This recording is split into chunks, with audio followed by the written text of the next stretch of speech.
What's going on, everybody? We're gonna do a numbers video for the month of June. I know it's a little late. I'm still having to catch up on all the videos for June before we get into the July videos, so I'm still catching up on them. But June was a fairly good month. June was a great month, but the downside of that is a lot of expenses, which eats into the profit. One thing I do want to do is show y'all how I keep up with all of my expenses. I've had a couple people ask me before, because they're constantly losing receipts and they get behind on receipts and stuff like that. So I was gonna show you real quick how I keep up with everything. Kind of give you an idea of how I do the back office stuff also. So I keep these envelopes in my binder, little metal clipboard, whatever you want to call it. I'm gonna turn this camera on so I can give you a better look at it. All right, so as I said, people ask me how I do things before and I show them. And when I show them how I do it, they're like, man, that's a really good idea. So this is what I do. Like I said, I keep this envelope in my metal clipboard. And on this envelope at the beginning of the month, you know, I write the month, the year, and then I come in here and make these little lines. And I could do it better, you know, if I did a piece of paper and got some double-sided tape and then taped it to the front of this, but that I just pull the ruler out and make the marks and add them in. I have fuel, generator fuel, now that I'm running a generator, my oil and ads, maintenance, parts, supplies, scales, shower, permits, tolls, tires, travel, if I have to take an Uber or something to get parts or whatever, taxes, parking, laundry, and so on. I have gallons down here.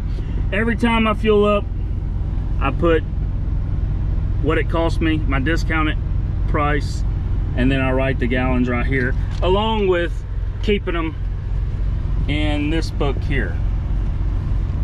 Well, if I can get this off, along with keeping all of my fuel data in this book for every month. What card I use, the day, where I filled up, you know, what station, what city and state, mileage, the total price, you know, the pump price, my discounted price, my gallons, and then my gallon per mile. So I keep that, plus I write it on here. I write my revenue for, you know, every job I do. I write it down, time I start at work, and the mileage start and end. And then when I finish the month, it'll end up looking kind of like this. And then on the back, I know this is overkill, because I also have QuickBooks and also pay an accountant to take care of everything else also. It's just the way I feel comfortable. I like knowing my numbers, and I do this throughout the month.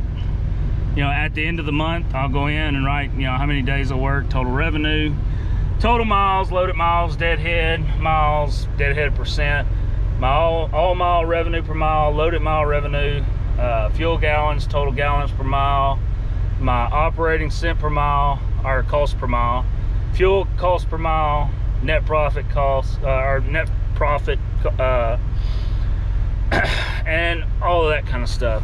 Now, the reason I do the folder is because it helps me keep up with receipts.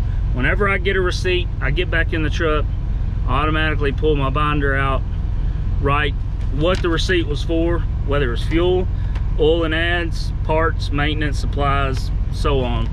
I write it down in the column, and I put the envelope, or put the receipt in the envelope. Then once a week, at the end of the week, whenever I'm doing my reset, I'll pull that folder out, go into my QuickBooks, and I can itemize everything real quick just by looking at this. I don't have to pull receipts out to know what, you know, what to itemize it as. It's already on here. I just itemize it real quick. Takes me maybe 5 minutes, and I'm done for the week. At the end of the month, you know, usually on the road, I write everything back here. At the end of the month, I can go into an Excel spreadsheet that I have on my computer, write everything in, just basically copy and paste from here onto the program, and keep track of that every month. I have it on here, which goes into a folder, or in the filing cabinet, along with the receipts, and I also have it on my computer as far as all my numbers. And then I can match that up to what the accountant sends me, my balance sheet, my profit and loss statement, at the end of the month. That way I know everything's kind of matching up. If there's a discrepancy somewhere, it's a little easier for me to find it this way. So that's the way I kind of run my back office. Like I said, at the end of the month, this, along with the bill of ladings for that month, will go in a file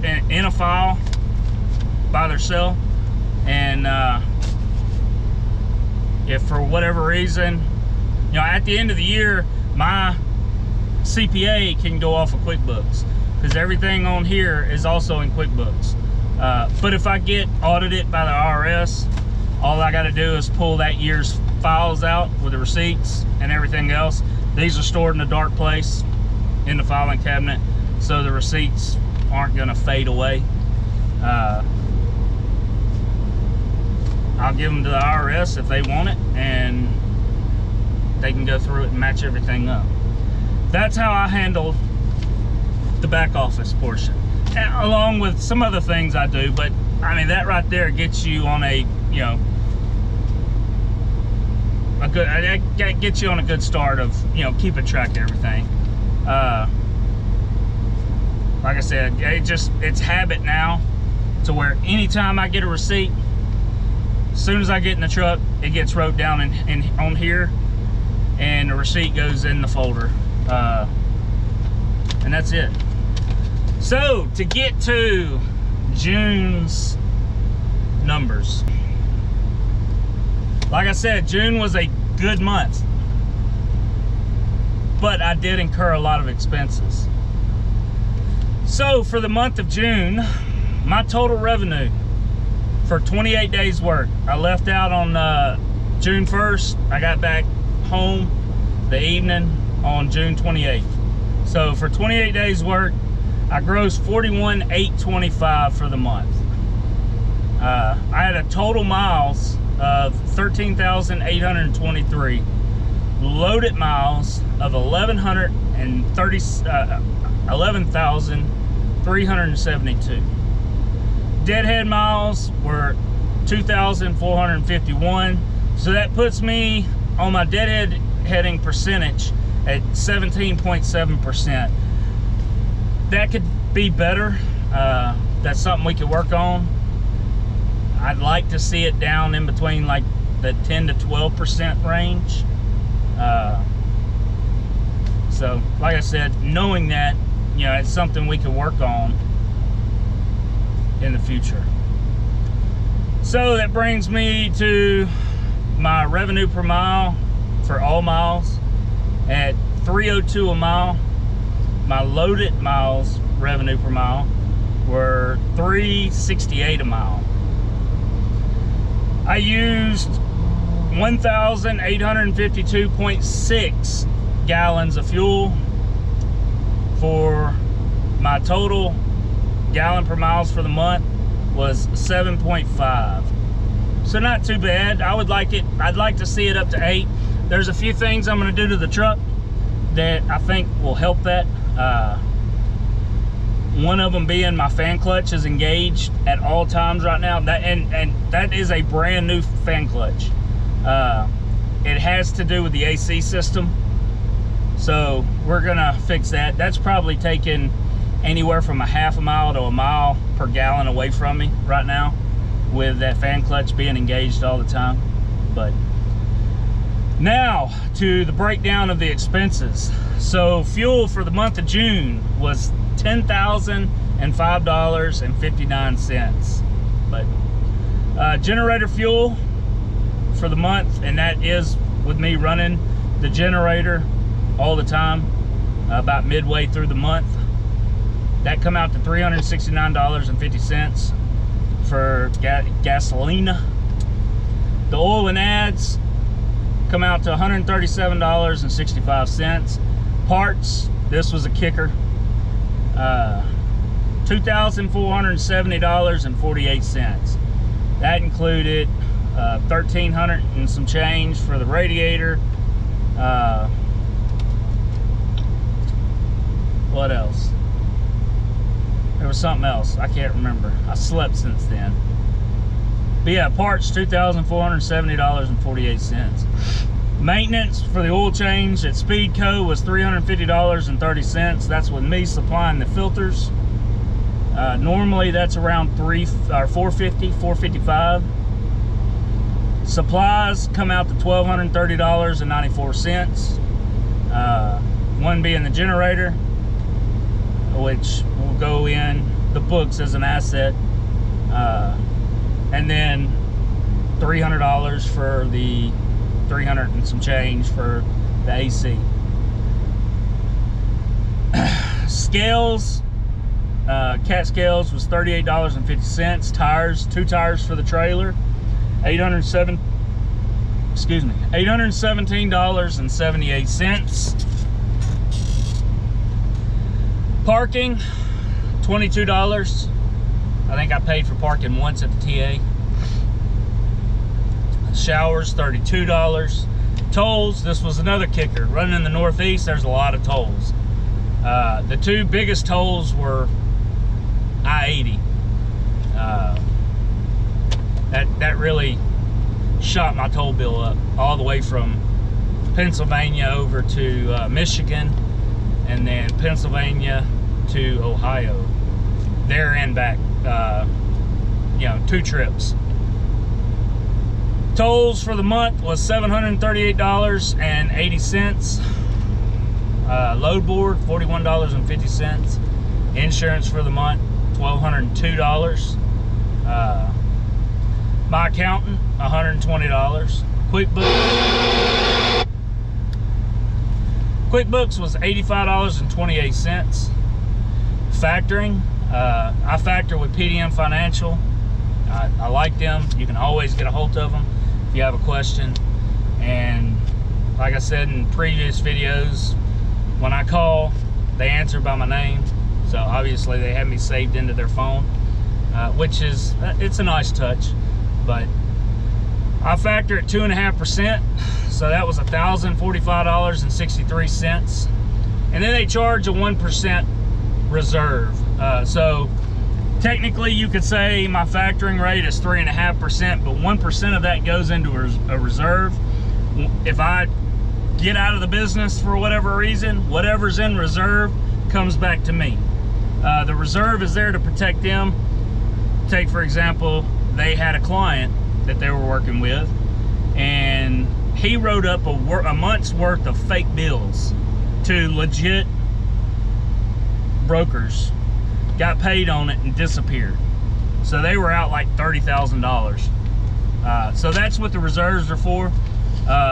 Legally, they can't invest that reserve. All it can do is sit back in an account and just sit there. So And once you get to a certain point on the reserves, they kind of cut you off. You know, once you reach a certain amount sitting in reserves, they stop it. They don't hold out anymore after that. And then here's the other kicker. Dispatch. So my dispatch for the month of June was $3,346. And people ask, why don't you self-dispatch? You could say, I would have saved myself $3,346. Here's the deal. If I dispatch myself, I could tell you I'm not gonna gross the revenue that I grossed for the month of June. So, is it a benefit to me to pay a dispatch company to dispatch me? For me, it is. I don't have time while I'm driving, looking on my phone or looking on the computer while I'm trying to find a load. These guys, I use Covered 6 Logistics. I use Danny. He's also has a YouTube channel, All in Cash. I use his dispatch service, and they're really good. They set me up with an email, a professional email. That's all included. So I have a .com email. They set all that up for me, got me away from the @Yahoo, so it looks a lot more professional. They take care of all of my factoring, invoices, everything. So when they book a load, they do all the paperwork. When I'm finished, I take a picture of my bills with cam scanner, send it to them, and, email it to my email address. My dispatcher, Andy, I know he watches my channel. I've never really talked about my dispatch company, but because they've never asked me to. But screw it. I mean, if y'all need a good dispatcher, they are really good. Andy does a great job for me. About 95% of the time, as y'all can see in all the videos, when I'm dropping a load, I already have a load booked, ready to go. One other thing I like about them is it would be easy for them to get on the load board, find the most expensive load. Say, just say, for example, a load from New York to California, for $75,000, $8,000, which is a crappy rate in my opinion. Say 2,500 miles, 2,800 miles. The rate per mile on that sucks. But it would be easy for them to book that. That's guaranteed money, and they don't have to worry about me for about 4 days. But that's not the way they do business. They look for the revenue per mile, the RPM. They want a high RPM compared to a high gross. So that works out in my favor. That's the way I like it. I don't want them just finding the most expensive load, booking it, and forgetting about me. So I keep Andy busy. I keep him really busy. I mean, he's finding loads day after day after day, because I've been doing a lot of these one day, 600 miles for, anywhere from 2,000 to 3,000. I mean, I got that one out of the port going up to New York for 4,000 on 550 miles. So they do a really good job. But like I said, for me, I could self-dispatch, but the amount I'm paying them for dispatch is probably the amount I would be losing trying to dispatch myself. The time for me pulling over, trying to find a load. So like I said, for me, they pay for themselves. So that's the reason I dispatch. I know I've had a couple people ask me why, when you could dispatch yourself and cut that money out. I may have only done 30,000 for the month if I was dispatching myself. So, I did an extra 11,000 with them dispatching me, and only paid them $3,300. So I still come out ahead. But so like I said, the gross for the month was $41,825. Total expenses for the month of June was $22,472.36, which gave me a net revenue of $19,352.64. My total operating cost per mile was $1.63. My fuel cost per mile was 72 cents for the month of June, and I made $1.40 a mile on net profit. Of course, that's before paying myself.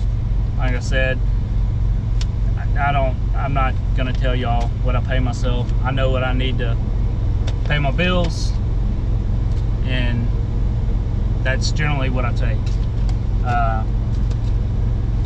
So yeah, I say it was a decent month. If I wouldn't have had the AC and generator and the radiator and the tires, you know, it would have been a lot better. I probably would have been up around the $1.60 a mile operating, our profit, net profit. So yeah, that's my numbers for June. I'm not trying to brag or anything. I'm, you know, laying it out there for y'all so y'all can see what all goes into it. As far as the expenses side, that's a lot of expenses. The fuel really cut in to the month of June. I would probably say my average fuel cost, discounted fuel cost for June was probably around $5.10 a gallon, $5.15 a gallon, something like that. I didn't figure that up.